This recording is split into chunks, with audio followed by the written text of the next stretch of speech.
Quando nós trabalhamos com o comando if e com o comando else, ele permite que a gente trabalhe apenas sempre em cima de duas condições, ou seja, se a condição for verdadeira eu vou lá e executo um determinado bloco de comando, e se a condição for falsa eu acabo executando um outro bloco de comando. Agora existe também o comando aqui dentro da linguagem C chamado de switch. O switch ele faz o seguinte, ele permite fazer a seleção de múltiplas condições com base no valor de uma variável.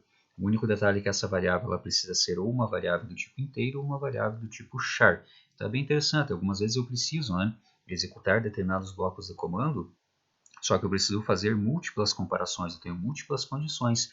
Lógico que eu poderia, de repente, trabalhar com essas múltiplas condições trabalhando com if encadeado, mas através do comando switch isso acaba se tornando uma tarefa um pouco mais simples. Então vamos ver aqui o nosso exemplo.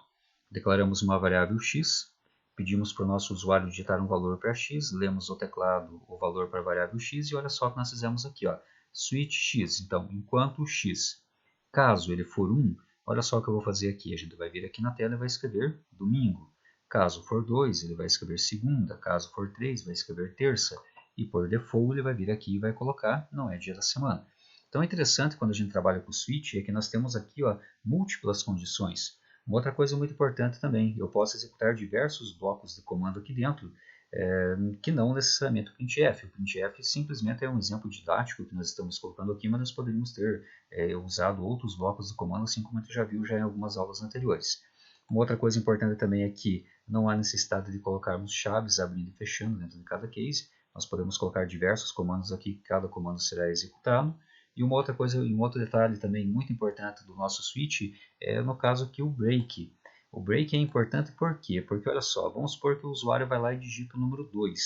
Então ele vem aqui e compara. É 2? Não. Então ele vai vir aqui e vai comparar com a segunda condição. É 2? É. Então o que ele vai fazer? Ele vai escrever na tela segunda, na sequência ele vai encontrar o break, e o break faz o quê? O break ele sai fora desse laço do switch e encerra o nosso programa. Agora, se por exemplo vocês fizerem um teste tirando o break daqui, tirando o break daqui, o que vai acabar acontecendo? Quando o usuário vir aqui digitar o número 2, ele vai fazer o seguinte, o comando switch por padrão, ele vai, a partir do momento que ele encontrou a condição que você digitou, ele vai executando todos os blocos de comando ali na sequência já para baixo. Então se você não tem um break aqui, o que vai acabar acontecendo?